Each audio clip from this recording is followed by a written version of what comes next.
Oi, pessoal, espero que esteja tudo bem com vocês. Como eu havia prometido, estou aqui apresentando essa videoaula sobre o texto do Achille Mbembe, que é o terceiro texto da nossa primeira unidade, intitulado As Formas Africanas de Autoinscrição.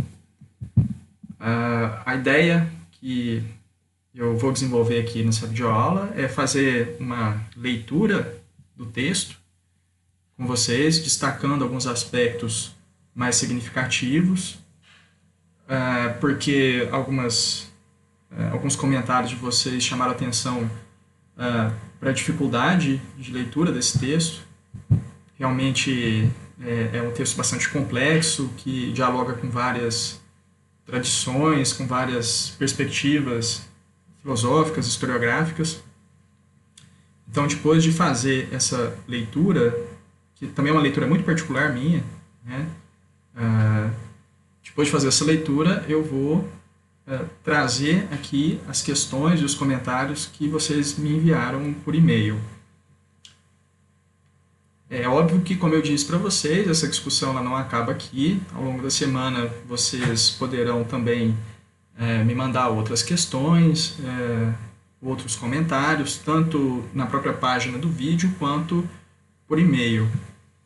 Eu também li lá o e-mail que a Larissa nos mandou, por meio do e-mail do grupo, e eu acho importante mesmo considerar, né, isso que vocês colocaram, mas aí, a partir dos próprios dados, eu percebi o seguinte: embora a maioria das pessoas tenha demonstrado uma preferência por videoconferências online, para minimizar um pouco essa distância, né, e tentar ficar o mais próximo possível daquela relação mais dialógica que a gente consegue produzir em sala de aula.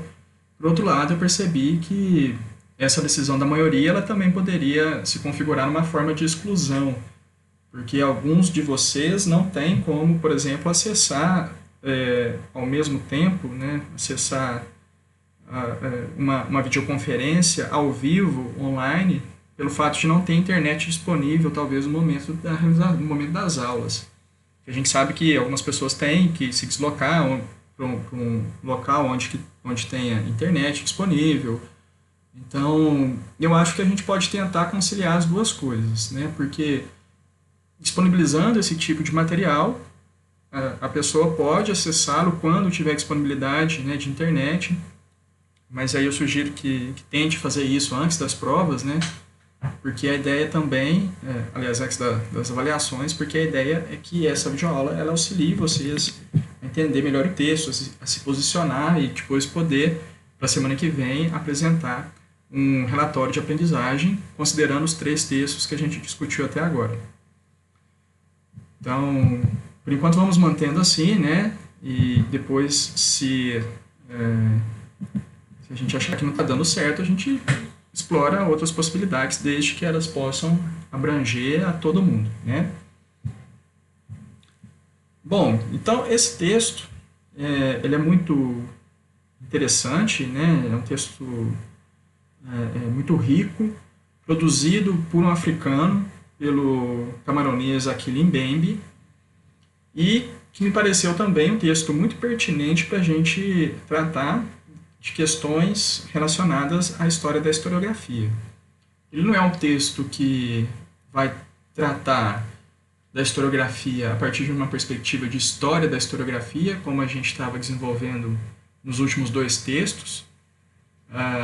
Ele não está olhando para a especificidade das práticas historiográficas na África, mas é um texto que trata exatamente das possibilidades de produção de uma narrativa, de um sentido coletivo para o mundo africano, das possibilidades e também dos limites, né, de uma tradição historiográfica que se constituiu em torno desses problemas. Então, eu acho que é um texto super pertinente para a gente explorar, né, esse conjunto de problemas que não podem ficar de lado, eu acho, de uma disciplina de história da historiografia, e que também nos ajuda a pensar em termos de possibilidades como aquelas que nós estávamos explorando na última aula, ou seja, alternativas, possibilidades de pensar a produção de sentido, a relação com o passado, para além da tradição historiográfica ocidental, moderna, né, que a gente tem tentado entender aqui também nessa disciplina. Então eu vou passar aqui a uma leitura comentada, né, como eu disse, também subjetiva minha, tentando esclarecer alguns pontos que vocês colocaram como questões, como, né, dúvidas. Eu devo esclarecer que também muita coisa que eu não vou ter condição de comentar pelo fato de não conhecer a produção historiográfica africana ou africanista e também não conhecer muito dos problemas que são colocados aqui. Então, eu estou interpretando junto com vocês esse texto. Espero que ajude também. Imagino que algumas dúvidas, né, que vocês apresentaram foram pontos que também chamaram a minha atenção. E eu espero que essa minha leitura ajude a gente a desfazer essas dúvidas. Como eu disse, a gente continua conversando depois disso. Então, logo aqui no começo, né, da discussão, eu acho que o Achille Mbembe ele coloca muito claramente qual é o problema que ele está desenvolvendo, qual é o conjunto de questões que suscitou a escrita desse texto. Eu acho que também ele deixa muito claro qual que é a estrutura argumentativa que ele vai adotar nesse artigo. E isso é um primeiro ponto que a gente pode tentar entender. O que chama a atenção dele é que, pelo que ele escreve aqui no texto, né, é que é difícil, se não impossível, encontrar para o mundo africano um tipo de grande narrativa ou de metanarrativa que possa ser comparável, né, ao grau de consolidação que obtiveram, por exemplo, algumas formas de escrita da história de produção de sentido que a gente... E aqui ele menciona tanto a tradição do messianismo judaico, né, a tradição filosófica judaico-cristã, quanto a perspectiva iluminista, racionalista, né, que foram formas muito bem sucedidas de produção desse tipo de sentido histórico.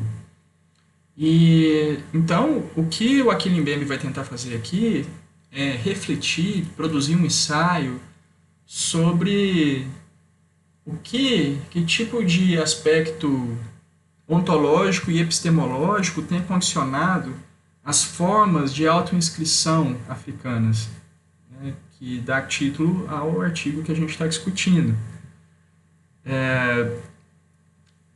Então, essas tentativas, elas existiram, né, elas compõem aí a história mesmo política do continente africano e são profundamente determinadas por esses eventos traumáticos de larga escala vivenciados no continente africano, que são o escravismo, o processo de colonização da África e, mais recentemente, o apartheid na África do Sul. E, então, ele tá, o Achille Mbembe, eu até destaquei aqui, ele percebe que, diferentemente das metanarrativas modernas, né, das narrativas da modernização, eurocêntricas,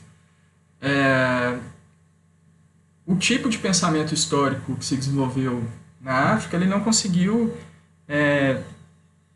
produzir futuros alternativos àqueles que foram impostos, né, que eles foram impostos a partir da perspectiva ontológica e epistemológica moderna. Então, eu fiz aqui alguns comentários, vocês podem perceber que eu destaquei alguns trechos, eu não vou ler todos eles, né, vou apenas tentar aqui estruturar um comentário.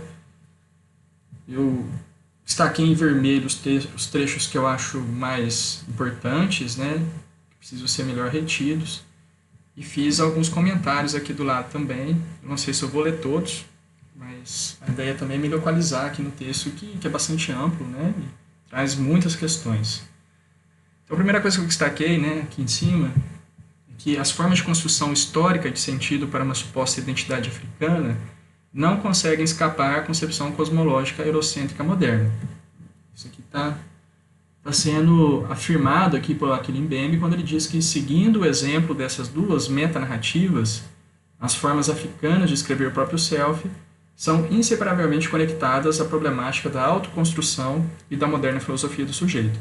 Então, isso aqui é o que o Achille Mbembe vai tentar demonstrar na primeira parte do seu artigo, que as sucessivas tentativas de produzir uma história unificada da África, elas acabaram por reproduzir uma série de elementos pensados a partir do ponto de vista europeu.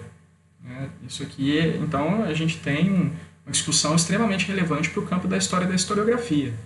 Em que medida, né, o pensamento histórico africano ele lida com essas referências europeias e quais são os problemas, os limites que isso apresenta.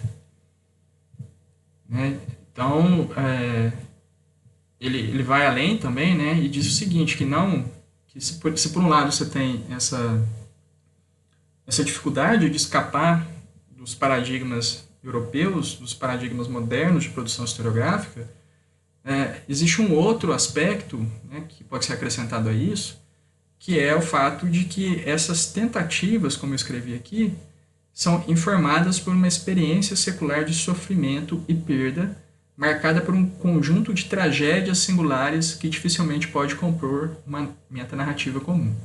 Então, se por um lado você tem essa necessidade de construir uma historiografia comum, né, uma identidade buscada no passado que seja comum à África, por outro lado você tem uma experiência de fragmentação. Uma experiência de fragmentação causada por essas formas traumáticas de encontro entre África e Europa, né, entre mundos africanos e o mundo europeu. E então, retomando aquilo que eu já havia, em certa medida dito, no mundo africano não se desenvolveu o que poderíamos chamar de um futurismo, como aconteceu entre os modernos ou mesmo no interior da filosofia judaico-cristã. Isso se deu em função de duas formas de historicismo, isto é, de um passado desconectado do futuro, que Mbembe identifica com o economicismo e com o fardo da metafísica da diferença.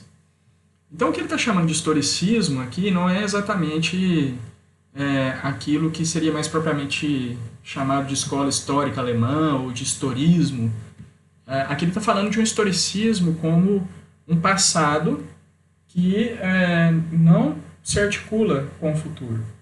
A gente pode chamar de historicismo também, para além daquela discussão que a gente fez, essas formas de escrita da história que tomam o passado como um mundo à parte, um mundo desconectado do presente, um mundo que tem que ser conhecido por ele próprio. Então, o que está sendo chamado de historicismo aqui são perspectivas do passado que não conseguiram superar essas relações de poder e de violência estabelecidas no contato com os europeus. E ele vai explicar, a próxima parte do artigo, né, a primeira parte do artigo, é explicar, demonstrar como essas duas formas de historicismo, ou seja, uma mais economicista, que ele vai identificar, né, uma tradição marxista, mas ao mesmo tempo nacionalista, e uma outra forma de historicismo, que é o que ele está chamando aqui de fardo da metafísica da diferença, que se relaciona com a ideia de que a África se distinguiria por uma identidade, por uma raça, por uma cultura não redutível a outras formas de humanidade. Então vamos lá.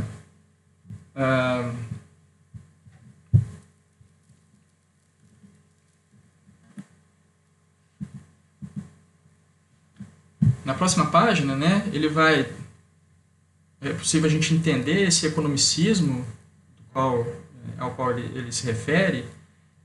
Isso aqui são todas leituras minhas, viu, gente? São interpretações minhas. Então, esse economicismo são narrativas de viés marxista e nacionalista que instrumentalizaram os movimentos de emancipação nacionais africanos. Então, boa parte dos movimentos de descolonização, de emancipação, de dependência política na África, né, em meados do século XX, até bem recentemente, eles foram mobilizados a partir, né, desse ideário, ao mesmo tempo marxista e nacionalista, que em função, né, da influência da União Soviética, forneceram um sentido histórico que pode ser instrumentalizado por uma determinada forma de política. Então, se a gente pensar no caso de Moçambique, de Angola, são países cujos processos de emancipação política se atrelaram diretamente a esse ideário marxista-leninista, né, de tomada do Estado como forma de libertação, como forma de construção de uma sociedade desprendida das amarras capitalistas, das formas de dependência econômica.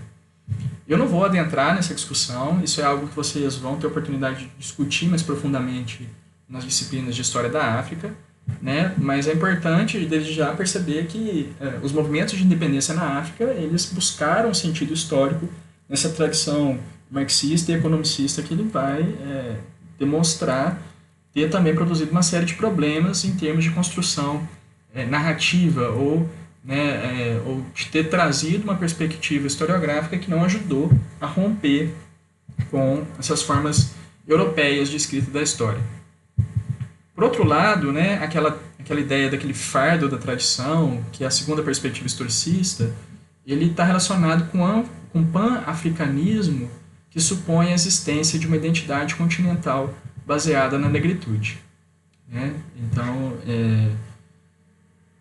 uma outra forma da África, né, dos africanos, dos escritores africanos, olhar para a realidade histórica africana é a partir dessa ideia, desse pressuposto de que existe uma comunidade africana para além dos estados, para além dos grupos, né, das comunidades, das tradições culturais, uma experiência que conectaria esses diferentes povos que habitam o continente africano, mas algo que também pode ser estendido para fora, né, da África, em função dos movimentos diaspóricos relacionados, sobretudo, com a escravidão. Então, seguindo aqui, né, o Akin Mbembe ele vai notar que essas duas formas historicistas de olhar para o passado africano estão, como eu disse, relacionados a esses três eventos históricos, né? A escravidão, o colonialismo e o apartheid. Então é importante a gente ter em mente essa especificidade, né, que está ligada às formas de autoinscrição africana. Segundo o Mbembe, né, essa experiência ela foi percebida a partir de aspectos aqui, né, se a gente pensar primeiro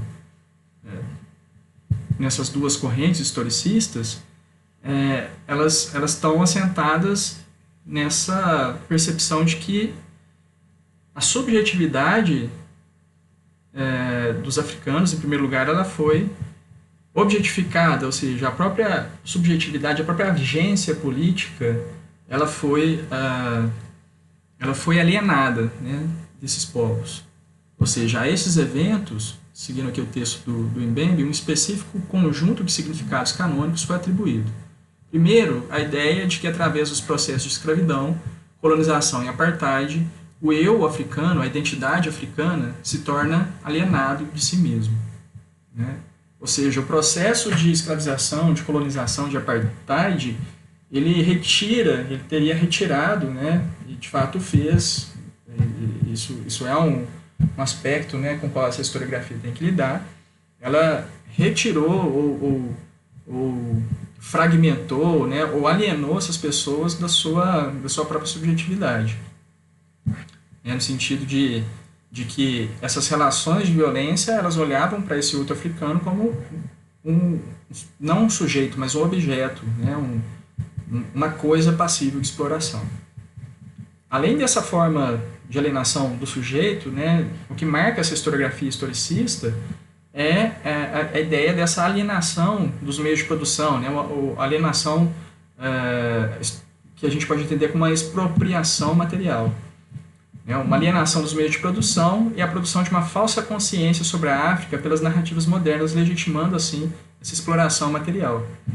Então, o que está em jogo, né, nessa historiografia europeia, a qual a historiografia africana se contrapôs, seria a percepção de que, por trás das formas de violência exercidas pelo mundo europeu, né, pelo mundo moderno em relação à África, estaria o interesse de uma expropriação material, de uma alienação dos meios de produção, que foi justificada, que foi legitimada historiograficamente por meio dessas narrativas europeias, né, que tratavam da inferioridade da cultura africana, que tratava esses povos como bárbaros, que se assentavam na necessidade de civilizá-los por meio do Estado e por aí vai.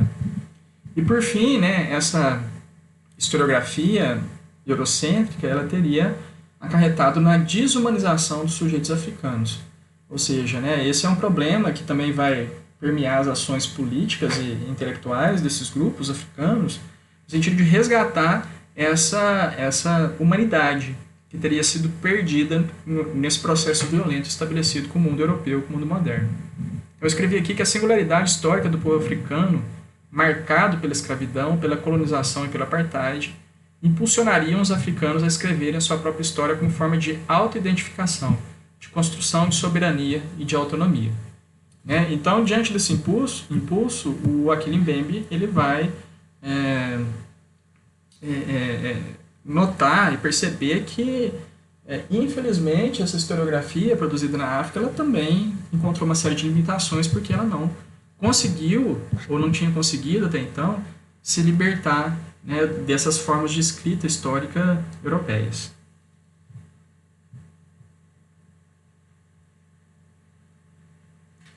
Então, qual que é a estrutura argumentativa, né, que o Achille Mbembe vai apresentar aqui nessa primeira parte do artigo?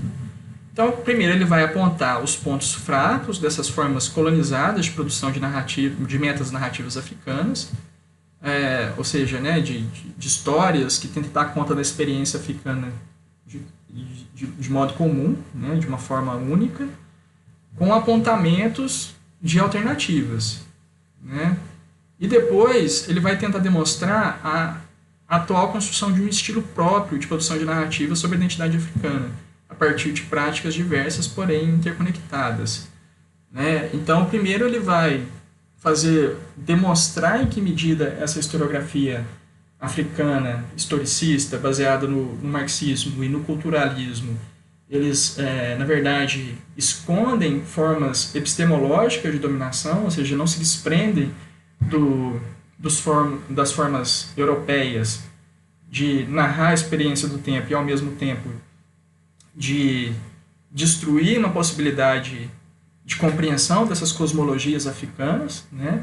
E depois ele vai mostrar no presente o que tem marcado, o que pode ser considerado como uma experiência comum desses diversos mundos, né? São experiências particulares, mas ao mesmo tempo interconectadas em função do atual cenário de globalização, né? Mas também das formas de violência globalizada. Então, o primeiro ponto aqui do artigo vai ser uma crítica mais detida a essa vertente interpretativa marxista e nacionalista, que, segundo ele, vai ser caracterizada, por um lado, por um voluntarismo, né? Ou seja, por essa necessidade moral de se tornar sujeito da própria história, de transformar o mundo, de produzir uma revolução que libertaria esses povos africanos da dominação capitalista, mas que ao mesmo tempo se assenta num tipo de vitimismo, né, que não pode, que não permitiria, né, na prática, pensar em alternativas, né? E aqui, essa questão do vitimismo, a gente tem que lidar com ela com muito cuidado, porque ela tem sido apropriada, né? Alguém colocou essa questão lá nas perguntas, né, nos comentários, ela tem sido apropriada pelo discurso de direita, né? A ideia de que nada desse passado importa, que o que conta é a capacidade do indivíduo, do sujeito, de superar suas dificuldades individuais, e que o vitimismo desses grupos, e aí entram tantos, né, os grupos africanos, afro-americanos, afro-brasileiros, mas também outros setores mais vulneráveis da população. E esses grupos de direita vão dizer que o reconhecimento desses problemas históricos seriam formas de vitimismo, né, ou como eles preferem dizer, de mimimi, e por aí vai. Então, é muito interessante porque o Achille Mbembe ele localiza esse discurso da vitimização no próprio pensamento de esquerda, né, na própria produção historiográfica extraída dessa tradição marxista e, ao mesmo tempo, nacionalista, conforme ela foi produzida na África, nesse contexto de libertação de processos revolucionários de descolonização. Alguém, na aula anterior, se não me engano foi o João Otávio, ele estava me perguntando sobre isso ao final da aula, né? Ou seja, será que é possível conciliar a perspectiva marxista com a discussão que a gente estava fazendo, com a necessidade de reconhecer outras ontologias, outras cosmologias, né, a respeito dos modos de vida ameríndios? Então aqui o Achille Mbembe, ele, pelo menos em relação a essa tradição marxista-leninista, que foi a que constituiu essa forma de produção narrativa, né, na África, meados aí do século XX, aqui ele já está mostrando né, como que essa interpretação marxista ela foi algo bastante complicado, né, algo que trouxe muitos problemas aí para a construção de uma forma de autoinscrição africana, como ele está colocando. Então, quais seriam as características, né, dessa tradição, dessa corrente marxista e nacionalista que ele critica aqui no primeiro momento? Ele vai dizer que o conhecimento, que a ciência, né, ela não permite uma reflexividade a respeito da situação, da condição africana, né, das especificidades africanas. Então, o conhecimento e a ciência elas são instrumentalizadas politicamente, né, por esses grupos, por esses partidos, e ao mesmo tempo essa tradição ela se apoia numa visão mecanicista e reificada da história. Ou seja, né, é aqui que entra a questão do vitimismo. Vamos lembrar lá das discussões que a gente fez em teoria da história. As perspectivas históricas, né, estruturalistas, economicistas, funcionalistas, elas pensam o comportamento humano como determinado por aspectos que estão fora do nosso poder. Por exemplo, a economia, a cultura, essas estruturas sociais, né, mentalidade coletiva, psicologia coletiva, são ideias que conformam grandes sistemas de dominação em relação aos quais os indivíduos teriam pouca ou nenhuma possibilidade de transformação. Então é nesse sentido, né, que o Mbembe vai dizer que essa perspectiva marxista e nacionalista da produção historiográfica africana ela é ao mesmo tempo voluntarista, né, ela cobra a transformação, mas ao mesmo tempo ela parte de princípios que impediriam essas transformações, né, por ser economicista, por ser mecanicista, né, como se as relações sociais estivessem relacionadas unicamente às condições de produção, às relações de produção.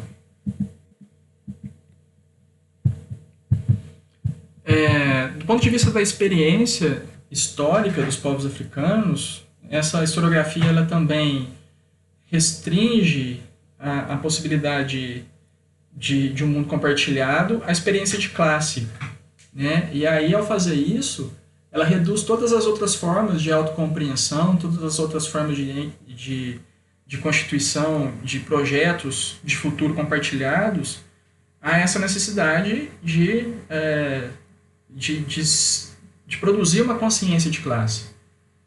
Então, a identidade ela fica reduzida às relações de produção e não considera todos os outros aspectos, a gente pode pensar assim, né, todos os outros aspectos cosmológicos que compõem essa diversidade de modos de ser, de existir, né, esses modos de devir que a gente pode caracterizar como sendo próprios do mundo africano. Eu até destaquei aqui especialmente, né, essa frase do Mbembe, né, o que poderia parecer a apoteose do voluntarismo, paradoxalmente é acompanhado por uma falta de profundidade filosófica e de um culto da vitimização. Né? Então, como eu escrevi aqui, para Mbembe, a vertente marxista nacionalista da historiografia se funda, no entanto, e contraditoriamente, em uma perspectiva moderna, filosofia da identidade, diretamente comprometida com as formas de dominação europeias. Além disso, essa própria forma de narrativa acaba por se mostrar racista por meio de uma forma de operação etnográfica, isto é, de demarcação de identidades em função de critérios raciais. Né? Então, essa perspectiva historiográfica ela sempre está relacionada com essa ideia de um mundo em que você tem senhores, que você tem pessoas destituídas, né, de consciência de classe, que são individualistas, e, por outro lado, você tem os dominados, os escravizados. Né? Os senhores são identificados aos brancos e os escravos identificados aos negros. Então, ao propor uma leitura do mundo assim, baseada, né, nessa divisão, essa perspectiva historiográfica ela acaba naturalizando, né, tornando reais, como se de fato, né, você tivesse uma vítima e um polo dominante. Se, historicamente, é óbvio, a gente vai, né, reconhecer nessas relações violentas de escravização relações assimétricas de poder, isso aqui parece que o Mbembe critica no sentido de mostrar que elas também não podem ser reificadas, né, porque ao atestar essa relação é como se houvesse uma diferença racial realmente entre esses dois grupos, né, entre os senhores e os escravos. Então, para o Mbembe, no imaginário histórico, na cultura histórica dos povos africanos, né, se é que a gente pode dizer dessa forma, essa estratégia narrativa ela acaba naturalizando essas divisões raciais, né, que colocam a Europa como polo dominante e a África como polo dominado. Isso seria para o Mbembe uma forma de superficialidade, né, de falta, né, de profundidade filosófica na compreensão do que caracteriza essas relações de poder e de dominação no mundo africano. Continuando, para o Mbembe, essa forma, essa perspectiva historiográfica, essa vertente marxista e nacionalista, o grande problema dela, na verdade, é que ela se ampara na perspectiva iluminista. Né? Então, a gente não pode esquecer que o marxismo está atrelado a essa tomada de consciência subjetiva do mundo, da transformação do mundo. Né? Então, ele pensa o processo histórico como a progressiva apropriação dos seres humanos. Aí, agora, né, a diferença do marxismo para outras vertentes é que essa apropriação ela é coletiva, ela se dá enquanto classe, né, mas, no fundo, ele continua iluminista ao pensar que o processo histórico é um progressivo processo de libertação do homem em relação ao mundo natural. Então, né, o paradigma iluminista aqui está a serviço à manutenção da ordem moderna após o processo de abolição da escravidão. E é importante não perder isso de vista, né? É esse paradigma que informa a concepção marxista nacionalista de história africana. Então, isso aqui, né, o que o Mbembe vai mostrar agora é que as sucessivas formas de pensar os mundos africanos depois da abolição, a partir da perspectiva europeia, não é tão diferente assim dessa perspectiva historicista marxista e nacionalista, né, produzida na própria África. Essa discussão aqui eu não vou me prender muito nela, porque a gente já discutiu bastante isso, né, o que é esse paradigma iluminista. Eu me perdi aqui, né? Aqui, encontrei de novo. A gente já falou disso, né, que essa ideia de progresso, de civilização pensada a partir do iluminismo francês, ela pressupõe a ideia de uma racionalidade universal. Essa racionalidade universal é o ponto de partida para a gente entender o que é a humanidade e o que é também a não humanidade. E, portanto, essa cisão epistemológica, né, essa cisão filosófica entre o que é humano e o que é não humano ou o que é animal, foi usada sistematicamente para dividir o mundo africano do mundo europeu. Então, no primeiro momento, o africano ele não partilharia dessa possibilidade de civilização pelo fato de ser uma raça inferior, ou seja, do ponto de vista biológico, ele não conseguiria acessar a razão. Depois, no segundo momento,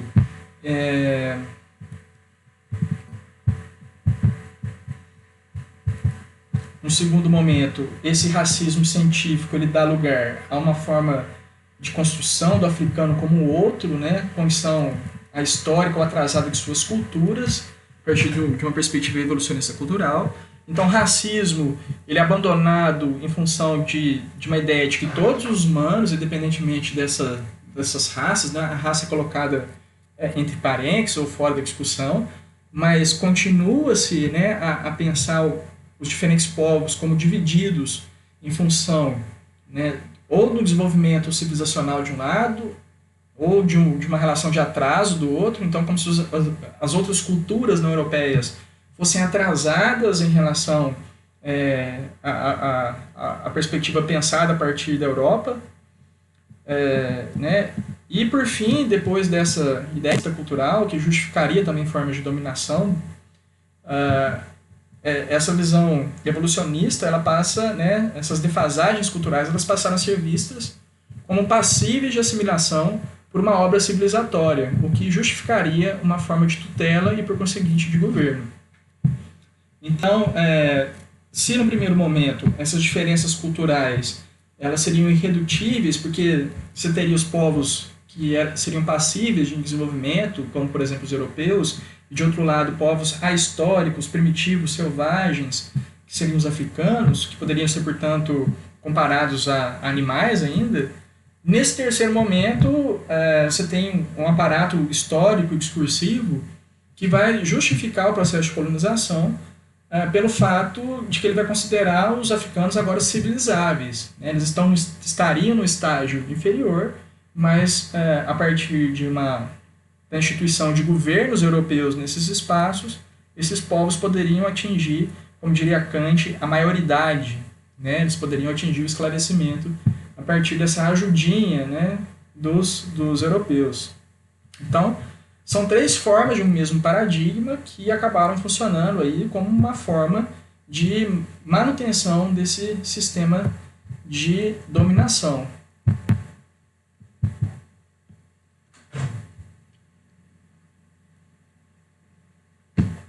Então, esse é o quadro, essas três formas, né, de pensar a história africana, é o quadro que precede uma tentativa africana de produzir uma história própria, né? Uma história para além dos discursos ocidentais que fariam essa leitura do africano como atrasado, do africano como né, um povo que precisaria da intervenção europeia, de alguma forma. Então, segundo Mbembe, o processo de emancipação dos países africanos se deu, infelizmente, a partir da aceitação do paradigma iluminista. Emancipar-se dependeria, portanto, de um processo de buscar a maioridade, de civilizar-se. por meio de formas de domesticação importadas da Europa e não pela afirmação das cosmologias africanas. Então, quando em meados do século XX você tem esse processo de emancipação, né, esse processo revolucionário que vai levar à independência dos países africanos, o que está em jogo, então, não é repensar filosoficamente o que significa essa perspectiva histórica europeia, mas dizer que os africanos, né, eles poderiam ser os agentes dessa própria emancipação. Então, ao invés de questionar o próprio iluminismo, eles se colocam como pessoas que já têm condições, ou que sempre teriam tido condições de levar adiante essa obra de civilização, de maneira autônoma. Então, eles buscam uma autonomia política, mas, segundo Mbembe, eles continuam dependentes do ponto de vista epistemológico europeu. Essa que é a grande crítica, então, à perspectiva marxista e nacionalista. Ela continua sendo iluminista e, portanto, ela não critica os aspectos mais importantes, né, da narrativa europeia, eurocêntrica de história. Então, eu acho que aqui eu acho que já fica claro essa primeira crítica, né? Se vocês tiverem mais dúvidas depois, vocês podem, né, procurar, mas a única coisa que é importante destacar é que essa forma, né, de pensar uma relação entre dominado e dominante, entre senhor e escravo, entre vítima, né, e vitimador, seria, né, para Mbembe, o fato de que essa narrativa, essa vertente marxista e nacionalista, ou essa forma iluminista dos africanos pensar a sua própria história, ela configuraria o que o Mbembe está chamando aqui de uma economia da feitiçaria, né? Então, como essa narrativa se constitui numa luta entre o bem e o mal, ela criaria essa luta sacrificial, né? A ideia de que há um mal a ser inspirado. É como, então, se essa narrativa iluminista ela levasse as pessoas a um mito de uma luta entre o bem e o mal, né? Que justificaria, obviamente, a perda de vidas, né? Que legitimaria um nacionalismo que ceifou milhares e milhares de vidas e continua ceifando em torno dessas lutas anticoloniais. Então, assim, o Achille Mbembe é um texto o tempo todo muito, muito difícil, muito sensível, né? Porque para a gente aqui eu estou levando em consideração a questão do lugar de fala, é muito difícil, né, criticar essas perspectivas considerando a história de luta, né, a história de relações de poder que envolveu o mundo africano na expansão do capitalismo, né, até dessa perspectiva colonial europeia. Mas aqui o Achille Mbembe está, né, como africano, mostrando alguns problemas, né, que precisam ser enfrentados caso, né, se as pessoas quiserem realmente transformar essa situação de poder, de massacre, de miséria no qual os povos africanos têm vivido, né? Mas ao mesmo tempo é sempre muito complicado, né? Para a gente muito sensível esse terreno no qual a escrita do Achille Mbembe nos lança. Bom, então essa foi a primeira perspectiva de reconstrução da história africana que o Achille Mbembe critica, que ele problematiza, e depois agora ele vai falar sobre essa segunda perspectiva que está relacionada às ideias de identidade cultural, né? Ou seja, se por um lado você tem a construção da africanidade a partir da perspectiva da classe, das relações de produção, agora você tem uma outra vertente que para o Achille Mbembe também naturaliza o racismo, né? Ou seja, que tem um caráter igualmente racista, né? Dessa vertente interpretativa da identidade cultural africana, pois aqui ela toma a cultura como essência supra-individual e ahistórica. Então, o que caracterizaria, a partir dessa outra perspectiva, da autoctonia, do nativismo, da identidade, da essência cultural, o que caracterizaria essa narrativa? A ideia de que existiria algo, uma essência, né, no continente africano, algo que não seria redutível a outras formas de identidade, de humanidade, e que justificaria, portanto, essa autonomia africana, essa soberania dos povos africanos em relação ao seu próprio território. O Achille Mbembe também vai mostrar que essa perspectiva, né, ela tem uma série de problemas. Por exemplo, né, a defesa da humanidade da raça não deixa de negar, portanto, a própria ideia de raça. Então está dizendo que, na verdade, né, essa perspectiva era parte do pressuposto que, na verdade, a raça africana, ou que o negro, ele não é inferior às outras formas de humanidade. Mas ao dizer isso, né, segundo o Mbembe, você continua afirmando esses conceitos. Essa ficção racial ela não é ameaçada, né, como está escrito aqui, por uma narrativa que insiste nessa diferença que separa povos africanos de outros povos. É uma discussão muito tensa, sobretudo em termos de relações étnico-raciais aqui no Brasil, quando se fala em branquitude ou negritude, sempre, né, emerge conflitos em torno dessa discussão, mas o que o Achille Mbembe está mostrando aqui, que lá no caso da África, né, essa perspectiva culturalista, ela acabou criando mais conflitos, né, em torno de, como a gente vai ver lá no final do artigo, em torno dessas ideias de identidades ou essências culturais. Eu destaquei aqui, né, a partir dessa discussão do Mbembe, que algo muito parecido se processou aqui no Brasil, quando nós também, a partir da década de 30, buscamos construir, né, aqui no Brasil uma narrativa histórica particular que justificasse a autonomia do país frente às relações de dependência, frente ao imperialismo, frente às democracias liberais burguesas de outros países. A gente vai discutir isso mais adiante, mas é interessante a gente notar que aqui no Brasil também a história brasileira específica, a especificidade da historicidade brasileira, ela foi assentada nessa ideia de uma identidade própria, né, que estaria relacionada com um processo histórico de miscigenação cultural e, ao mesmo tempo, racial. Então, você tem uma reabilitação aqui no Brasil na ideia de uma raça nossa, que seria a mistura de brancos, negros e índios, e que daria o tom da nossa própria historicidade.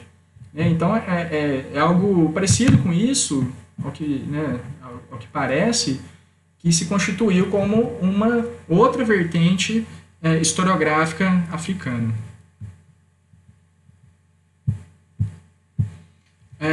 Também parecido com o que aconteceu no Brasil, a partir da década de 1920, 1930, é que essas narrativas africanas elas elegeram um território que tem mais um caráter mítico do que especificamente geográfico, onde residiria essa suposta identidade, essa suposta essência africana. Isso estaria na região da África tropical, né?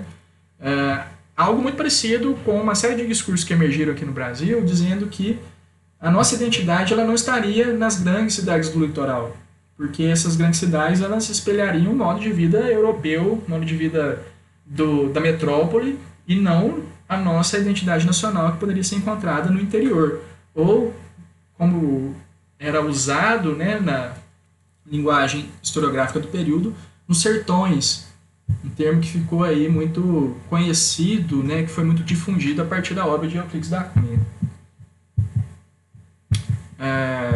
Então eu acho que também sobre essa outra vertente histórica,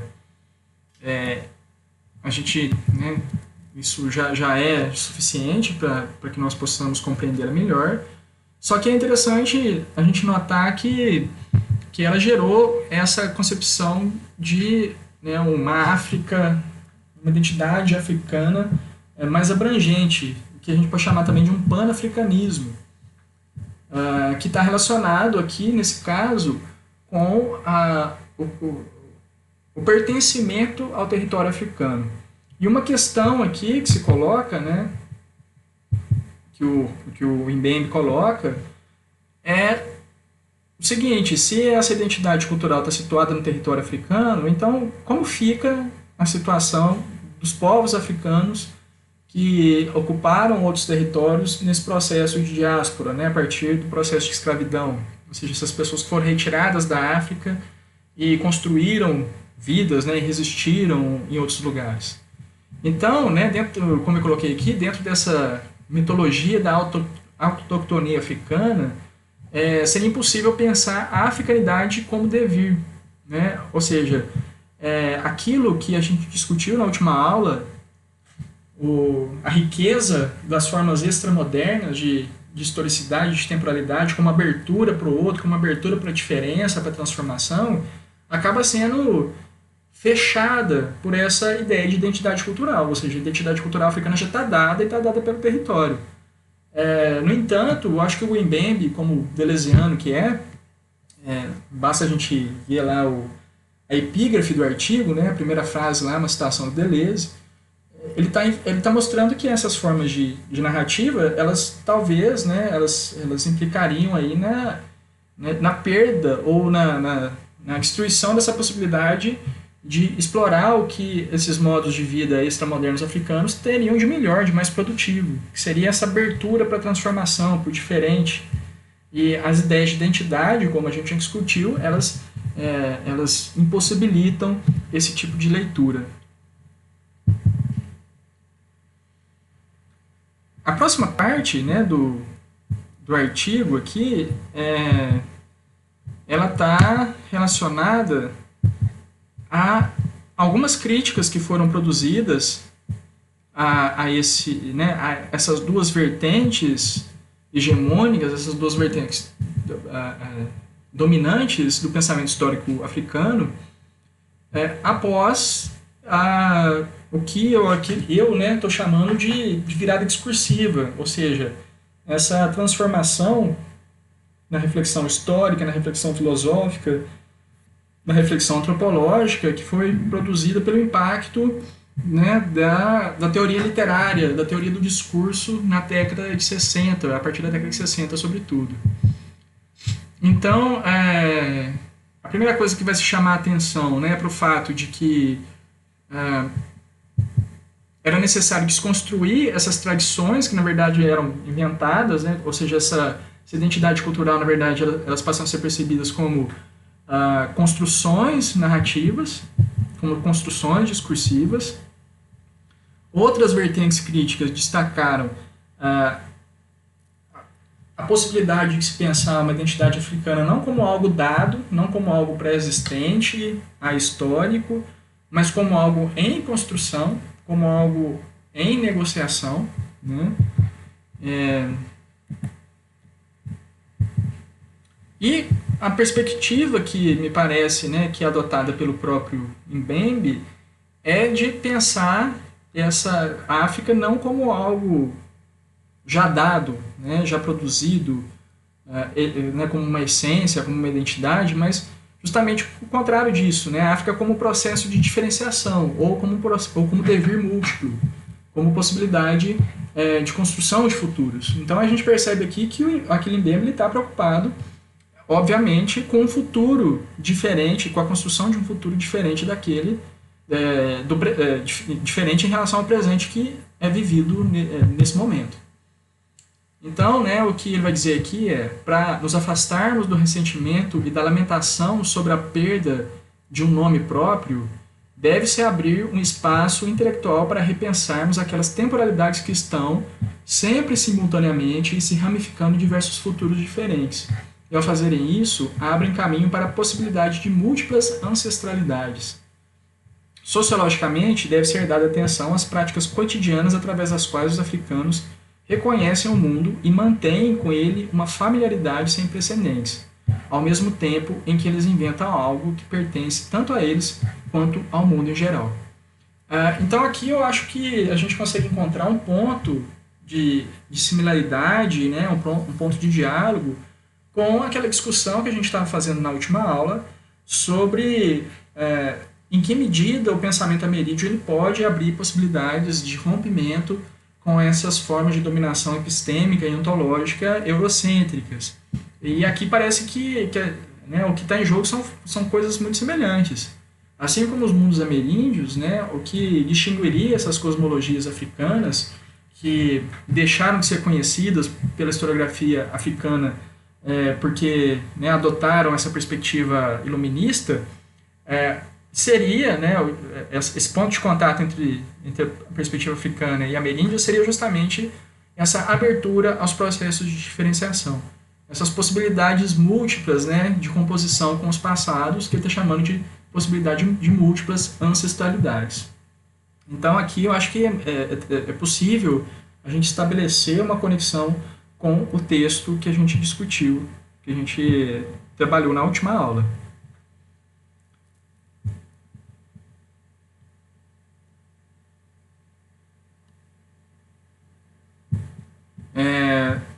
A partir desse ponto, o Mbembe, né, colocado essa questão, colocado essa possibilidade, ele começa a discutir um outro problema. Ou seja, o fato de que essa abertura, né, que seria possibilitada pela compreensão desses diferentes ou pela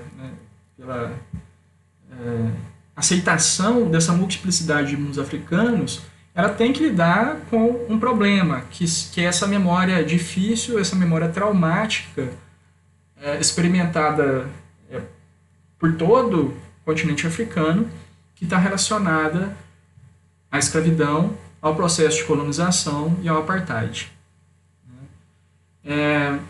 E uma pergunta que ele coloca muito pertinente aqui no texto é se, por exemplo, os africanos poderiam resolver esses problemas como, por exemplo, os judeus conseguiram fazer, né, em relação à memória do Holocausto. Como assim, né? O que está sendo colocado em questão aqui é que a perspectiva judaica ela consegue colocar o Holocausto dentro da sua construção original de sentido, vamos colocar assim, né? Ou seja, o Holocausto está relacionado com essa perspectiva messiânica que constitui a identidade do povo judeu. A ideia de que esse sofrimento terreno ele faz parte dessa trajetória judaica em relação ao mundo extraterreno no qual eles acreditam. Então isso compõe essa narrativa mítica original dos povos judeus. Isso poderia ser possível em relação aos africanos, ou seja, seria possível acomodar essa experiência traumática numa ideia de sentido, né, que domesticaria essa dor, que daria um caráter produtivo a esse trauma, a esse processo de violência.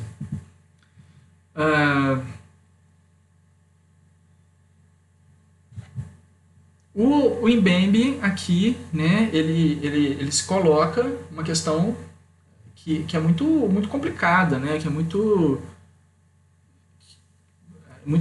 tensa, né, muito sensível. Aqui, eu não sei também, lendo o Modernidade e Holocausto, do Bauman, eu acredito que as questões que o Mbembe coloca aqui para os africanos também seriam válidas em alguma medida para os povos judeus, né? Para os judeus. Mas do que eu estou falando? Aqui o Mbembe chama atenção para o fato de que a memória da escravidão e também do processo, né, do mundo colonial, do processo de colonização, também do apartheid, mas sobretudo do processo de colonização, essa memória ela é diferente na África, né, daquilo que ela é no mundo americano, por exemplo. Ou seja, a memória da escravidão ela é diferente entre os afro-americanos e os africanos. Por quê? Porque os africanos, segundo o Mbembe, teriam que lidar com o fato de que grupos africanos se privilegiaram da situação de escravidão, ou seja, participaram ativamente da construção desse processo, né? Também é uma questão muito difícil, porque esse é um outro ponto que é apropriado pelas narrativas de direita hoje em dia. Então, dentro ainda daquele topos, né, que dissolve a complexidade da história para erigir um discurso de vitimismo, de mimimi e por aí vai, estaria a ideia de que os próprios africanos escravizaram outros africanos. Por exemplo, quando essas páginas de direita, esses memes, estão criticando a memória que se tem dos Zumbi dos Palmares, apontando, né, denunciando supostamente o fato que ele seria dono de escravos. Então, essa é uma memória difícil para pensar essa perda, né, essa experiência extremamente traumática que foi a experiência da escravidão.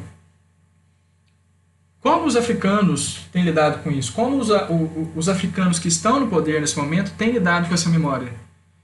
O que o IBM está colocando aqui é que muitas vezes esses elementos difíceis dessa memória eles estão colocados no segundo plano, ou eles são silenciados para a construção dessas narrativas míticas, heróicas, né, pós-dependentistas. Então, assim, eu não conheço, eu não tenho muitos elementos para continuar discutindo isso, né, em que medida isso aconteceu, em que medida isso não aconteceu, mas eu gostaria de lembrar que na historiografia brasileira tem uma discussão muito parecida. Se a gente pegar a tradição que vem lá do Fernando Novaes, do Caio Prado Júnior, você tem uma ideia que constrói, né, uma história da metrópole contra a colônia, como se aqui no Brasil tivesse uma consciência de que nós éramos dependentes, nós éramos explorados pela colônia, pela metrópole, desculpe, e isso gerou o processo de emancipação.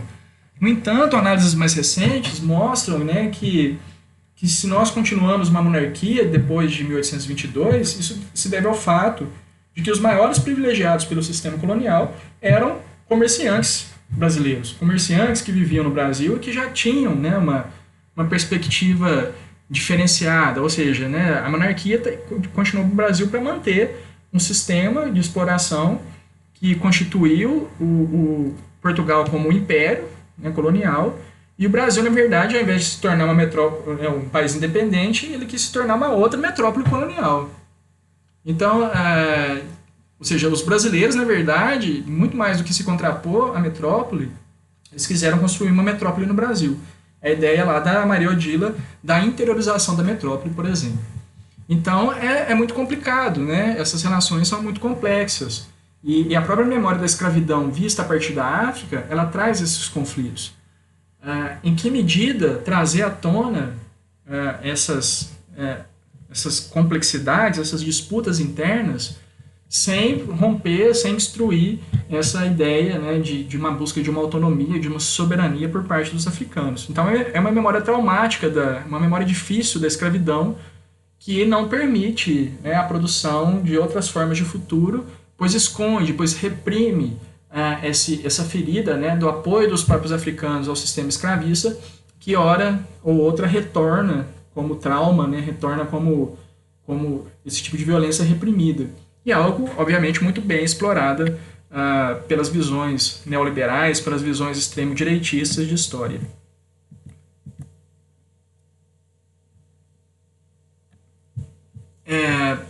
Então aqui ele tá mostrando que é muito difícil, do ponto de vista, né, da produção historiográfica africana, construir ou domesticar ou apaziguar essa memória difícil como, de certa forma, tem sido possível fazer por parte, né, dos judeus.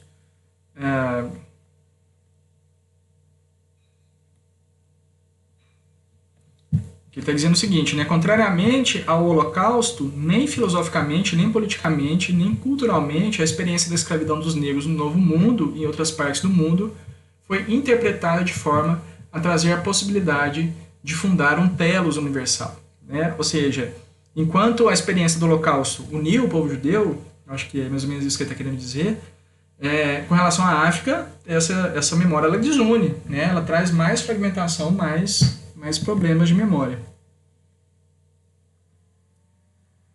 O mesmo, como a gente está vendo aqui, valeria para o processo de colonização.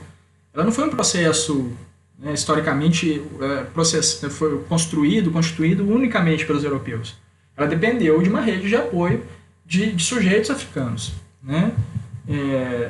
Isso, embora, né, não devesse ser um problema, isso tem que ser conhecido, mas em termos de uma construção de uma identidade africana, isso cria uma série de problemas, né? Ou seja, demonstra a fragilidade dessas produções historiográficas que investem numa espécie de panafricanismo. Né?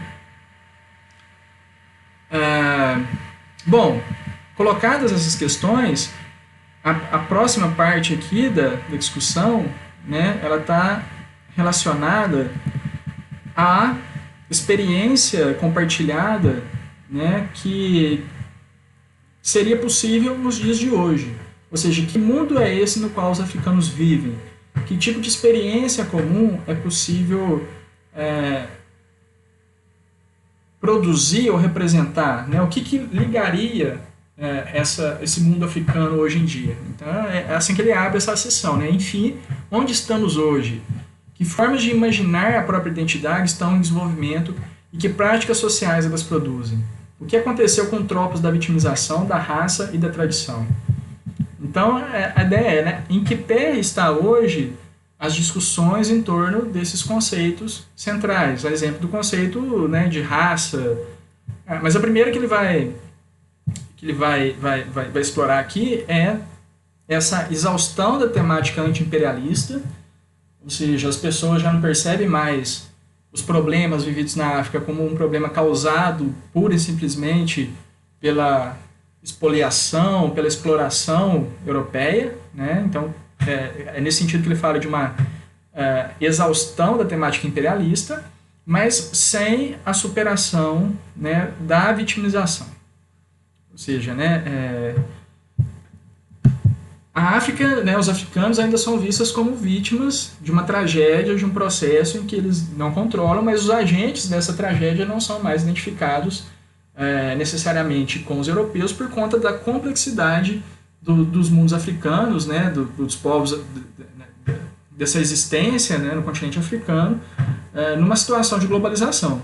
Então as relações ali são muito mais complexas e fica difícil identificar o ponto de origem dessas relações de dominação.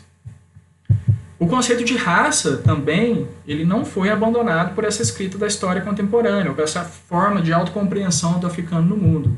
No entanto, ela já não é mais uma questão puramente de diferenciar brancos de negros.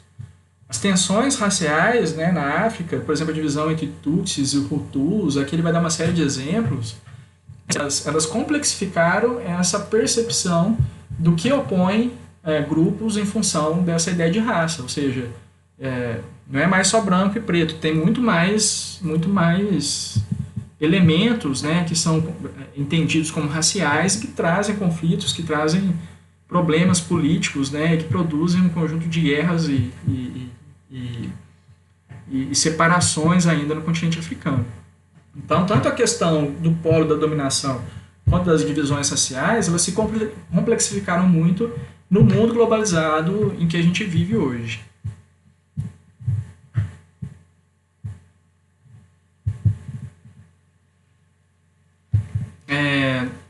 Um terceiro ponto, que aqui vai ser explorado com mais vagar, né, que vai trazer outras consequências, é então a questão da identidade que a gente vinha discutindo anteriormente.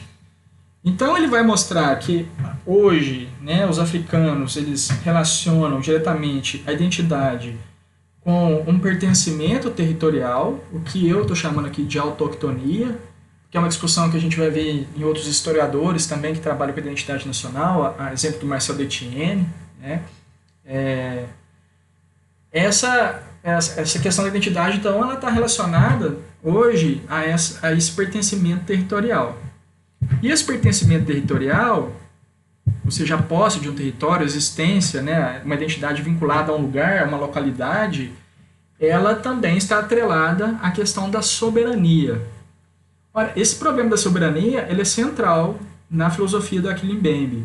Um outro texto muito importante, também muito impactante, que ele escreveu, que é o Necropolítica, né, onde ele apresenta esse conceito de necropolítica, ele mostra como que essas práticas de soberania sobre um território, elas estão ligadas também com o direito de definir quem pode viver e quem pode morrer, né? E aqui a gente consegue perceber, então, que a necropolítica, ou seja, com esse direito de Estado de definir quem vive e quem morre, está ligado com a questão da identidade. É isso que ele vai desenvolver a partir desse ponto.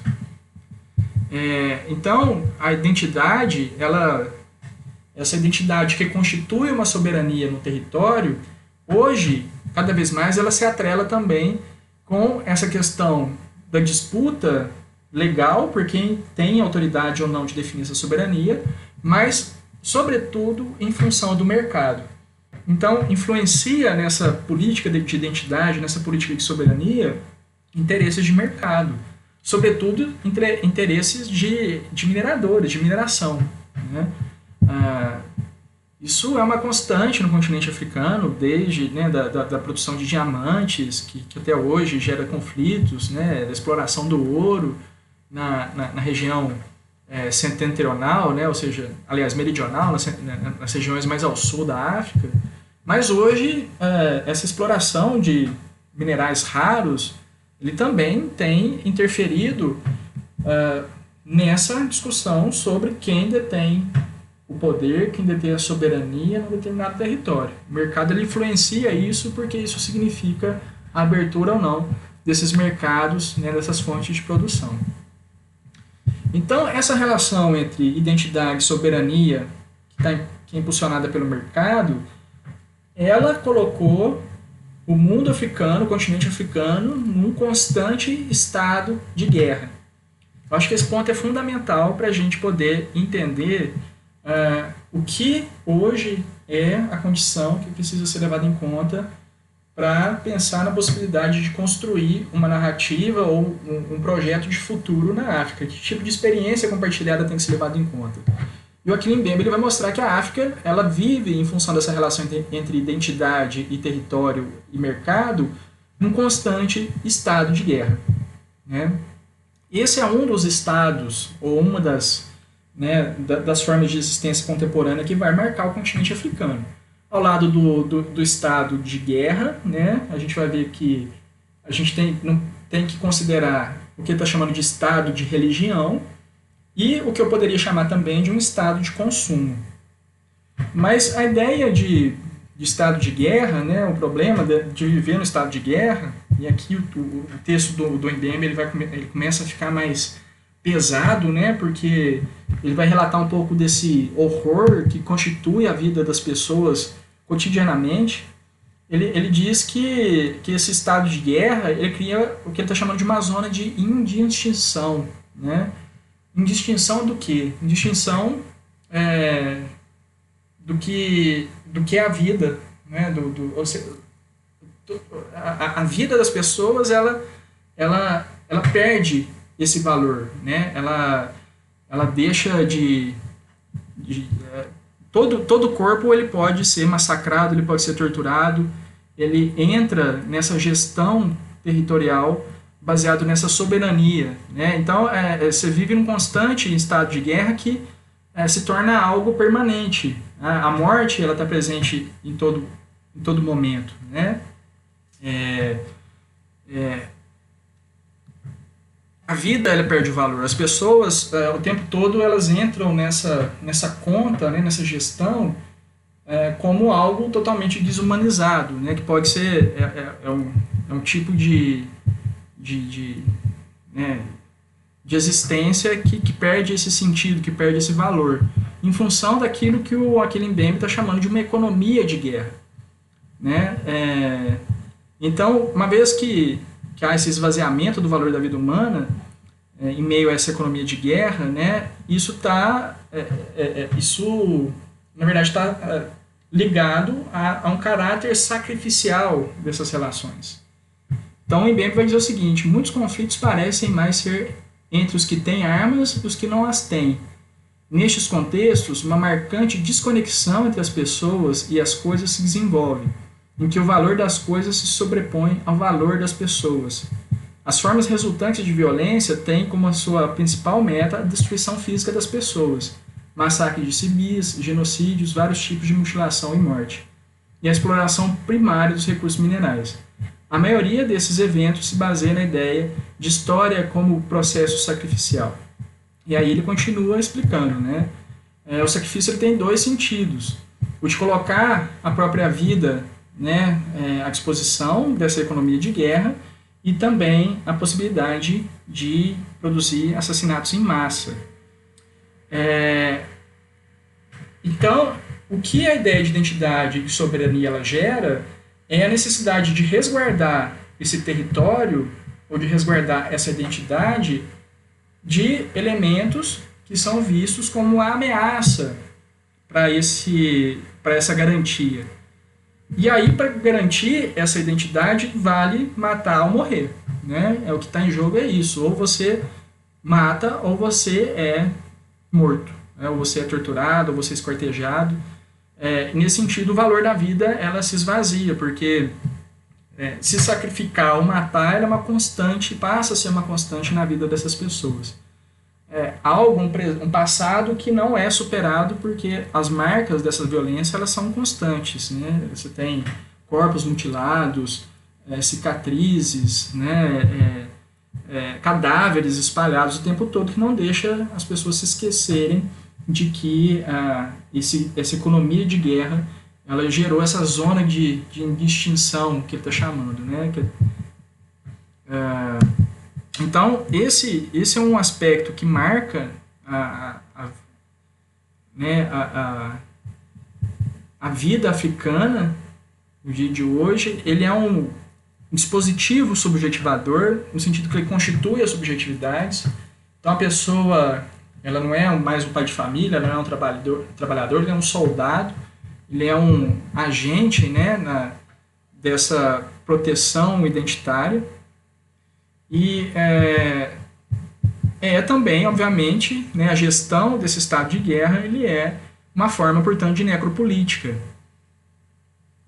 Que aí está relacionado, né, a vida e propriedade estão relacionadas à própria possibilidade de existência daquelas identidades que estão sendo construídas historicamente desde aquela vertente marxista, né, nacionalista que a gente discutiu lá em cima, mas também, ao mesmo tempo, aquela vertente histórica que relaciona identidade a um território.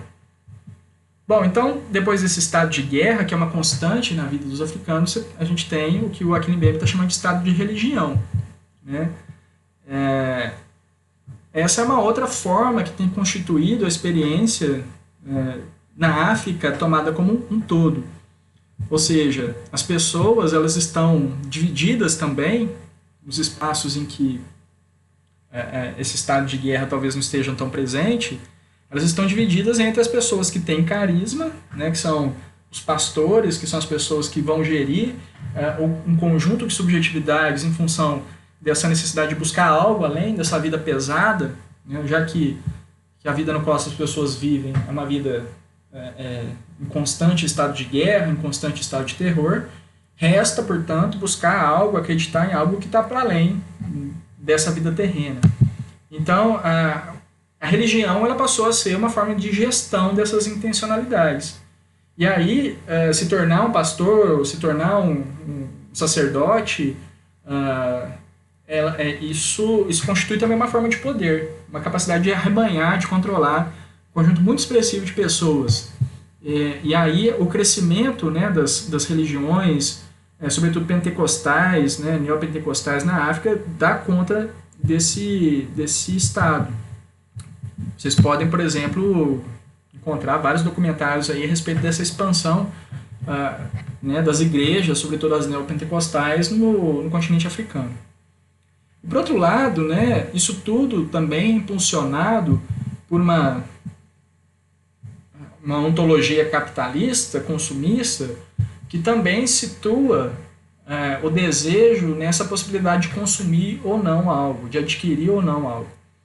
E diante dessa extrema disparidade dos circuitos de troca, dos circuitos de aquisição de bens e de consumo, isso também gera uma série de conflitos constantes, né, em que as pessoas sonham o tempo todo em ter algo, em construir algo, e essa tensão, essa ansiedade acaba gerando, né, uma vida marcada pela expoliação, pela apropriação, pelo roubo, pela violência, que é também uma constante nos mundos africanos.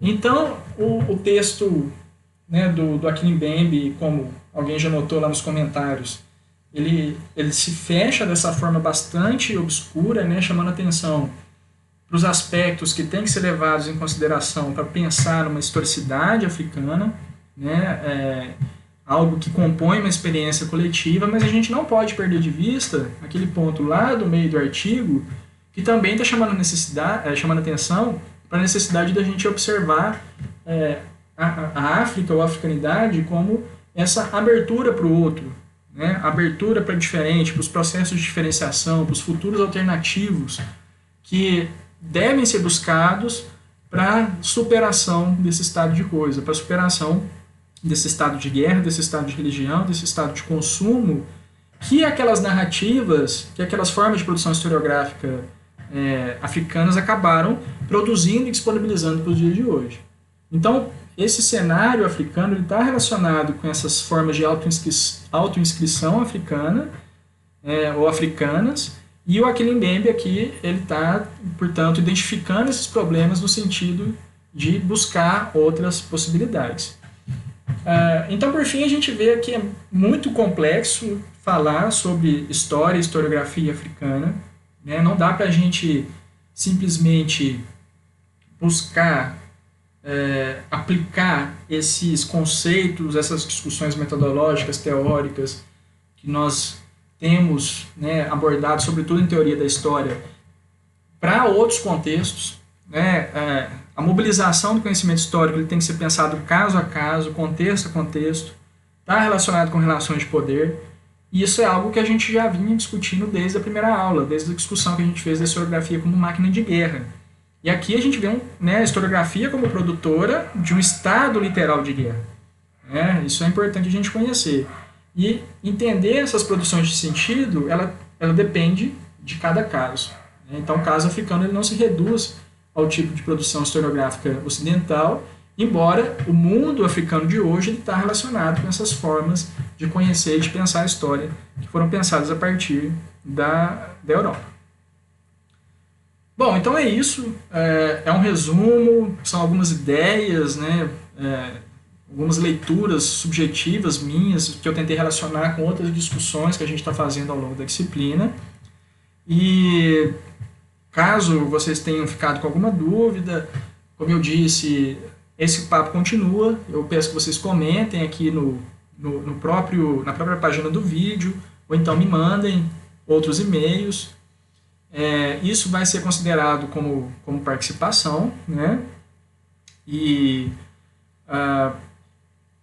então é isso, né? E agora eu gostaria de passar para essas dúvidas e comentários, né? Tentar esclarecer um pouco, embora eu ache que algumas delas já foram comentadas, já foram contempladas por essa minha leitura que eu fiz, que eu propus aqui para vocês, né? A primeira pessoa aqui, né, a primeira questão, o primeiro comentário que eu vou apresentar aqui é do João Francisco. Vou ler aqui, eu copiei as mensagens que vocês me mandaram. E ele diz o seguinte: meu primeiro ponto é sobre o parâmetro geral do texto, que me foi extremamente angustiante. Não em leitura, mas no conteúdo. Aquilo que eu dizia, né? O texto ele é pesado, ele nos mostra de uma maneira que talvez a gente não encontre em outras narrativas, em outros espaços, o que significa viver na África hoje, né? O que significa ser africano. A abordagem que Mbembe trouxe possui uma carga de conflitos que só me fez perguntar: mas e agora? O que fazer? E quem deve fazer de fato?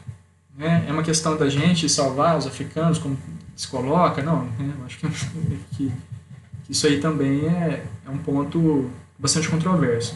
De qualquer maneira, compreendi bem as colocações feitas por ele, bem como os vários conceitos que procurou explicar no decorrer do texto. O segundo ponto foca nas duas grandes abordagens feitas, do economicismo e do nativismo. Senti que ambas tentaram, como está claramente expresso no texto, sugar o continente africano para dentro da ideia que discutimos na última aula sobre a modernidade do Ocidente, ao passo que acabaram mais por distanciar a África do restante do mundo, como se estivesse fora dele. Não sei se estou certo quanto a isso, mas eu acho que sim, né? Eu acho que o João Francisco tem razão. É essa a leitura que ele está fazendo. As duas perspectivas aí que foram usadas para narrar a própria experiência africana acabaram afundando, como a gente está vendo, né? Essa possibilidade de construção de sentido histórico, ainda mais no projeto de modernização, nesse projeto global, universalizante, de sociedade pensada a partir da Europa.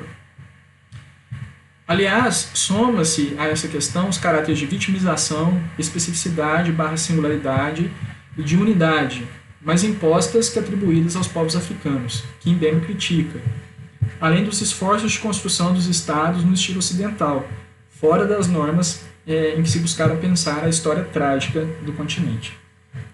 Então é isso, né? Eu acho que essa leitura, esses comentários aqui do João Francisco estão corretos, são conceitos realmente centrais aí na obra do Mbembe, que tenta mostrar, né, que essa ação política, na verdade, ela não conseguiu escapar desses conceitos, dessas ideias impostas por uma epistemologia eurocêntrica, né? Mas é isso que o Mbembe está tentando mostrar, que na verdade a africanidade ela tem que ser pensada fora disso, né? Tem que ser pensada como devir, como possibilidade de construção de outros tipos de relações, né? De uma diversificação, de uma fuga dessas unidades, dessas identidades, dessas historicidades impostas por uma forma de pensar que também é colonial. Além desses comentários, João Francisco me colocou algumas questões, né? Como conceitos ocidentais, a exemplo de sociedade, se situam nesse meio? Como pensar um caminho para um continente tão inchado com a nossa modernidade, um espaço que parece ter chegado em um estágio mais que crítico do antropoceno, levando em conta a pluralidade das comunidades africanas? E qual poderia ser o lugar das cosmologias nisso tudo? Então é isso, né? O Achille Mbembe está mostrando justamente...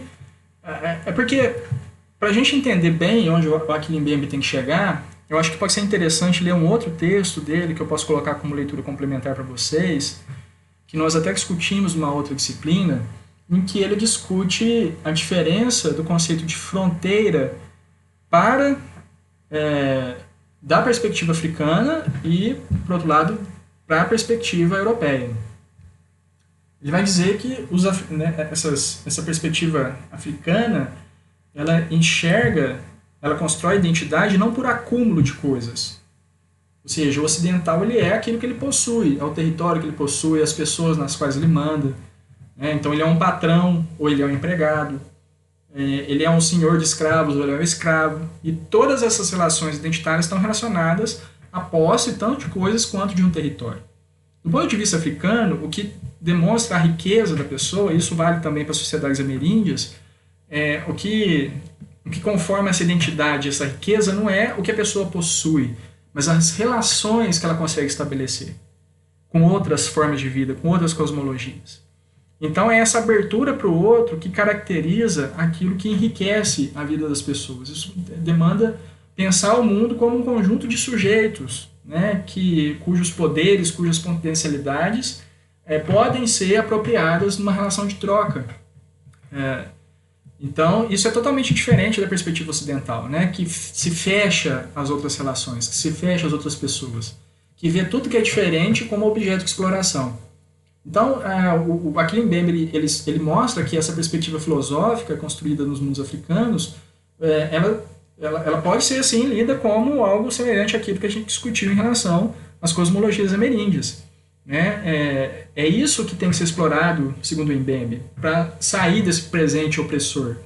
O futuro para essas sociedades africanas, né, é possível fazer essa leitura, estaria nessa concepção filosófica mais consistente, menos rasa, que consegue ir além da epistemologia europeia e ver a riqueza dessas formas de relacionamento que constituem as cosmologias africanas.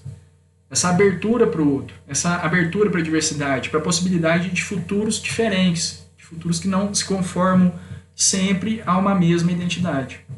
Então, eu acho que a saída, né, que o Mbembe propõe, ela está muito próxima daquela discussão que a gente fez na última aula, a partir, né, do perspectivismo ameríndio, a partir dessa ruptura, né, com a filosofia ocidental, com a filosofia moderna, que tanto o Mbembe quanto Ailton Krenak, quanto o Davi Copenaua, né, todos esses pensadores indígenas também estão nos mostrando como sendo a saída para essa vida que não mais se sustenta, né, para essa, o que uns estão chamando de antropoceno, como eu tenho dito, né, mas como a gente está vendo no caso africano, a partir do texto do Akin Mbembe, para, né, explorar essas oportunidades, essas alternativas como uma saída para esse estado constante de guerra, para esse estado constante de religião, para esse estado constante de consumo. O Marcelo Polo também colocou algumas questões aqui, né? Gostaria que se discutisse um trecho do texto em que Mbembe afirma: em certas partes do Novo Mundo, a memória da escravidão é conscientemente reprimida pelos descendentes dos escravos africanos. O drama familiar que está na base dessa tragédia, assim como atualmente a miséria de suas existências, são constantemente negados. Parece-me que isso seja ligado a uma ideologia direitista, neoliberal, como ocorre aqui no Brasil, quando o presidente da Fundação Cultural Palmares, Sérgio Nascimento de Camargo, nega o vitimismo ao mesmo tempo em que afirma não haver racismo no Brasil, em contraposição aos movimentos negros do país. Em outro ponto, a seguir, Mbembe afirma: esta negação é equivalente ao esquecimento. Ela é simultaneamente uma recusa de reconhecer a própria ancestralidade e uma recusa a lembrar um ato que provoca sentimentos de vergonha. Então eu acho que eu toquei nesse ponto lá na minha leitura. A memória que se tem da escravidão a partir do continente africano ela é muito complicada, porque ao mesmo tempo ela remete a um processo de expoliação, né, de violência, é uma marca negativa, né, na memória dessas pessoas, mas por outro lado ela também possui um outro sentimento de vergonha, de repulsa, que é o fato de que os próprios africanos também colaboraram em vários momentos. Eu não estou falando dos africanos em geral, né, mas tem grupos que colaboraram para esse processo. Então isso gera, né, uma tensão, um conflito na reconstituição da memória desse momento, desse evento, a partir da África. O que é muito diferente em relação aos brasileiros, que, por exemplo, né, aos afro-brasileiros, embora, quando a gente olhe para a construção, né, do Zumbi dos Palmares como uma liderança, como um herói desse tipo de construção identitária, a gente vai encontrar conflitos também que vão abrir espaço, né, para caras como o próprio o Holliday lá, né, o vereador lá de São Paulo, e aqui o Marcelo Polo mencionou o caso do Sérgio Nascimento de Camargo, para mostrar que, né, não tem herói, não tem nada, que tem um vitimismo, uma forma das pessoas aí ficarem se colocando como vítima e aí exigir algum tipo de benefício do Estado, de benefício do governo. Então é isso, esse tipo de memória traumática ela ainda é mais complicada porque ela tem dado espaço para a emergência de discursos históricos que reduzem essa complexidade, né, que dissolvem a experiência do tempo e que negam esses conflitos, essas relações de violência que estão sim relacionadas ao modo de vida moderno, né, isso aí não há dúvida. Mas é isso, né? Então essa memória desse momento, desse evento traumático, ela é construída não só de lembranças, mas também de esquecimento. O esquecimento, o apagamento da memória, ela é fundamental para a construção de sentido sobre o passado. Imagina se a gente lembrasse de tudo que a gente já fez na vida, né? A gente ficaria louco. Então, assim, a gente esquece das coisas, a gente seleciona o que é mais significativo dentro de um projeto, dentro de uma concepção de identidade que a gente constrói para a gente mesmo. E isso impacta, obviamente, a forma como os próprios africanos representam o passado traumático da escravidão. Então é muito complicado porque, como a gente tem visto, isso tem sido explorado por esses argumentos, por essas visões de mundo autoritárias que têm emergido hoje, né, que não querem reconhecer os descompassos, né, as assimetrias de poder que caracterizam, né, e que tornam grupos mais vulneráveis que os outros. Então, isso é muito importante. E o legal do texto do Mbembe é que ele traz essa dimensão que a gente desconhece, né?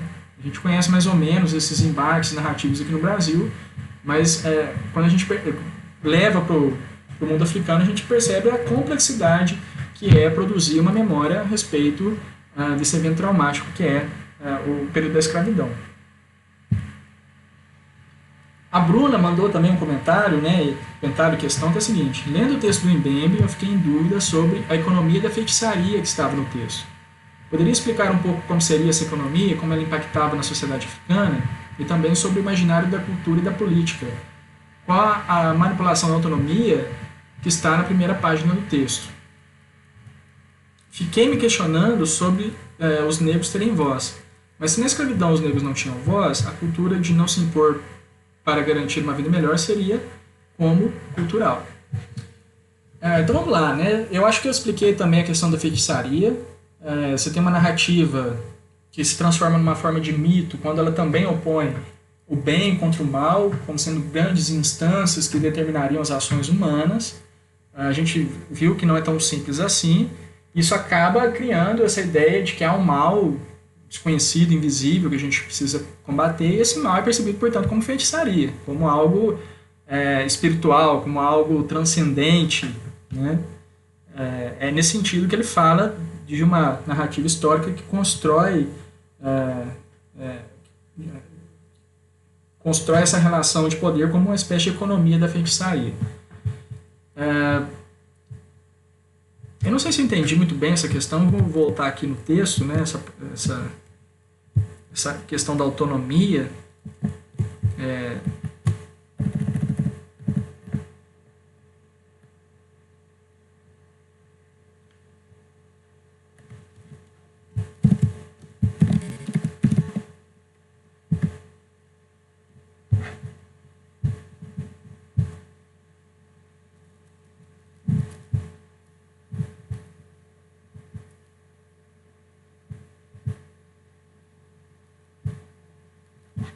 Bom, aqui ele está falando, eu acho que é esse trecho aqui mesmo, né, no qual ele fala dessa retórica da autonomia.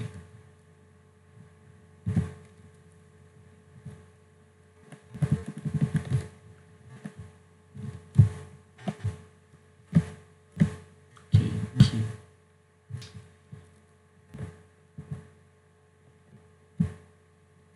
Então ele está dizendo o seguinte, né? Vamos voltar na página anterior, pegar a frase desde o começo.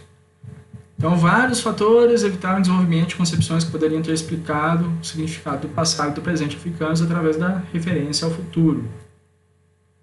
O esforço de determinar as condições sobre as quais o sujeito africano podia adquirir integralmente sua própria subjetividade, tornar-se consciente de si mesmo, sem ter que prestar conta. Cedo encontrou duas formas de historicismo que o liquidaram. Primeiro, o economicismo, com a sua bagagem de instrumentalismo e oportunismo político. Segundo, o fardo da metafísica da diferença. A primeira corrente de pensamento, que gosta de se apresentar como democrática, radical e progressista, utiliza categorias marxistas e nacionalistas para desenvolver o imaginário da cultura e da política, no qual a manipulação da retórica da autonomia, da resistência e da emancipação serve como único critério para determinar a legitimidade do discurso africano que é autêntico. Então é isso, né?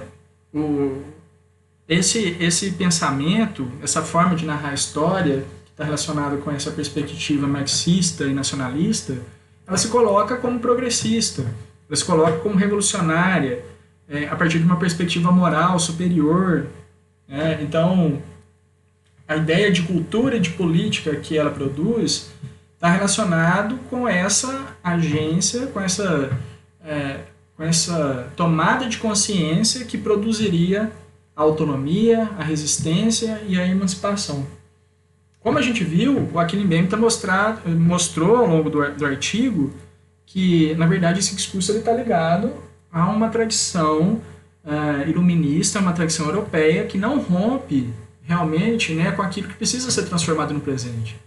Ou seja, que são as próprias formas de guerra, né, de consumo, de expoliação, que só são possíveis de serem produzidas por conta das concepções de identidade, por conta das concepções de autonomia que foram produzidas a partir da Europa, né? E outra questão aqui interessante que ela coloca é sobre essa suposta ideia de que os escravos não tinham voz, né? Ou seja, não tinham agência. Aqui eu acho muito interessante que essa discussão, ela aqui no Brasil, ela se tornou muito importante, né, sobre se os escravos eles eram sujeitos ou objetos, né? Como assim? Se a gente pegar lá o Fernando Henrique Cardoso, a tradição lá a qual ele pertence, ele vai dizer que no Brasil os escravos eles foram objetificados, né? As pessoas escravizadas foram objetificadas por um sistema de dominação que os transformava em objeto. A partir do momento que esse sistema os transformava em propriedade, ele retirava dessas pessoas as suas condições de sujeito. Essa vertente ela foi muito criticada a partir da década de 80, porque ela mostrou que se era muito difícil a gente encontrar uma história de rebeliões, né, ou uma resistência coletiva nacional contra o sistema escravista, por outro lado, existiam formas subjetivas de resistência. Eu acho que é isso que a Bruna para isso que a Bruna está chamando a atenção. Então, muitas vezes optar livremente por colaborar com o sistema no sentido de não ser rebelde e aí ser chamado para morar na casa do senhor, para comer melhor, para dormir no espaço mais agradável, para não ser reprimido ou explorado como outros setores dos grupos de escravos, como o pessoal que trabalhava na fazenda, no eito. Isso era uma forma de resistência subjetiva. Essa é, por exemplo, a discussão trazida pela Katia Matoso, pelo Sidney Chalub, pela Silvia Lara. Você tem vários historiadores aí que vão mostrar que a resistência escrava ela não estava relacionada apenas a essa conscientização histórica, da conscientização de uma situação de classe, mas também a formas cotidianas de resistência.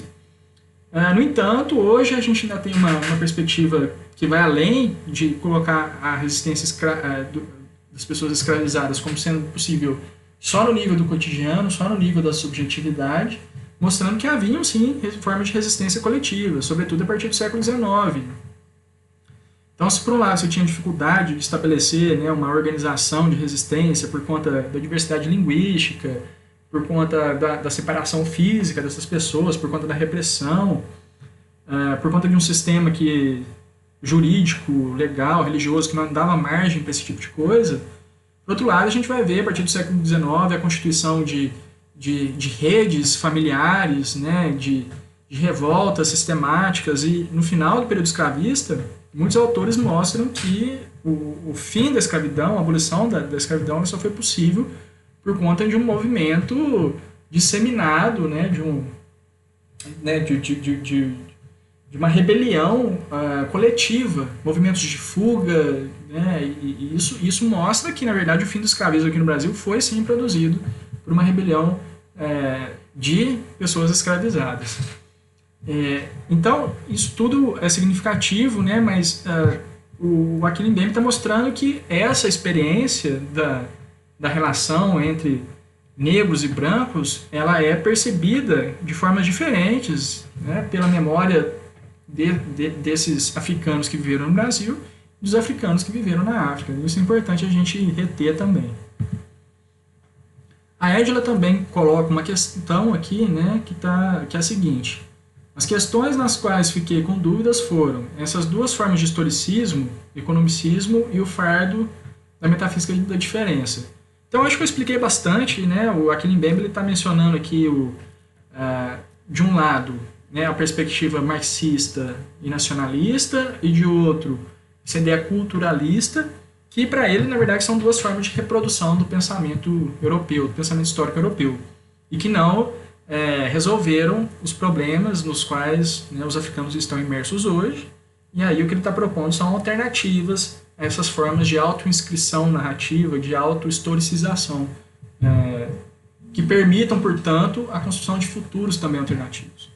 E depois ele vai dizer o seguinte: também não compreendi na página 177, no primeiro parágrafo, que escreve sobre as narrativas marxistas nacionalistas e o eu e o mundo. Vamos lá, então, na página 117.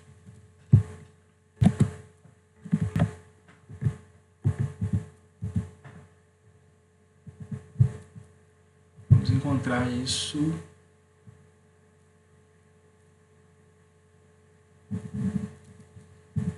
Peraí, 117? 177.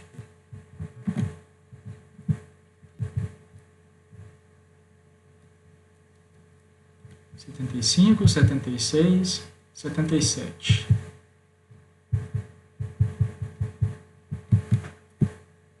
Seja narrativas marxistas e nacionalistas sobre o eu e o mundo. No trecho que segue, argumento que, as narrativas marxistas e nacionalistas sobre o eu e o mundo têm sido superficiais. Segundo, como consequência dessa superficialidade, suas noções de autogoverno e de autonomia têm pouca base filosófica. 3. Seu privilegiamento da vitimização, em detrimento do sujeito, em última instância, resulta de uma compreensão da história como feitiçaria. Né? Então, aqui, o que ele está dizendo é que tem 3 aspectos dentro dessa perspectiva marxista e nacionalista da história africana que possuem problemas. Eu acho que aí essa primeira, né, que está presente na questão da Edla, ou seja, que as narrativas marxistas e nacionalistas sobre o eu e o mundo têm sido superficiais, ele está querendo dizer o seguinte, né, que a ideia dessa visão marxista, essa especificidade marxista, né, que vê o mundo, ou seja, as subjetividades, as identidades como marcadas pelas relações de produção, ou seja, só é possível se perceber como sujeito a partir do momento que você se percebe como inserido numa classe. Do ponto de vista do Mbembe, como ele demonstra aqui, ela é superficial, ela não dá conta da complexidade, né, e da pluralidade de experiências existentes no mundo africano. Então é isso, né? Eu acho que esse vídeo acabou se alongando um pouco mais do que eu esperava, mas espero que com ele eu tenha conseguido esclarecer as dúvidas de vocês, né? Caso ainda tenha alguma coisa que não tenha feito sentido aqui para vocês, mesmo com as minhas explicações, como eu disse, fiquem à vontade para me escrever novamente, para comentar aqui no vídeo, para propor outra forma de discussão também, né? A gente está fazendo um teste, vamos ver se funciona, se ajuda vocês a entenderem um pouco melhor essas leituras. E vamos conversando, né? A gente continua em contato. Para a semana que vem, como eu tinha dito, a atividade é a apresentação do texto escrito, né? Do relato de aprendizagem para vocês. As instruções estão naquele e-mail que eu mandei por último. Então fiquem atentos, o prazo para envio é até quarta-feira. Eu vou tentar corrigir o mais rápido possível e logo em seguida, né, a gente vai continuar essa dinâmica caso a situação não se normalize. Então, né, passando essa semana que vocês vão me apresentar a atividade, eu vou pedir para vocês, então, na próxima, lerem o texto sugerido, que já está disponível online, me mandar as dúvidas, me mandar os comentários, que depois disso eu vou fazer uma discussão como essa, talvez não necessariamente correndo o texto como eu fiz aqui, mas fazer uma videoaula, né, expor os pontos mais problemáticos. Porque, como eu disse, eu optei por fazer assim hoje, pelo fato do texto ser um pouco mais difícil, né, por ele trazer questões que a gente não conhece diretamente. Mas a gente pode repensar também essa dinâmica. Então, um abraço para todo mundo, se cuidem e até semana que vem.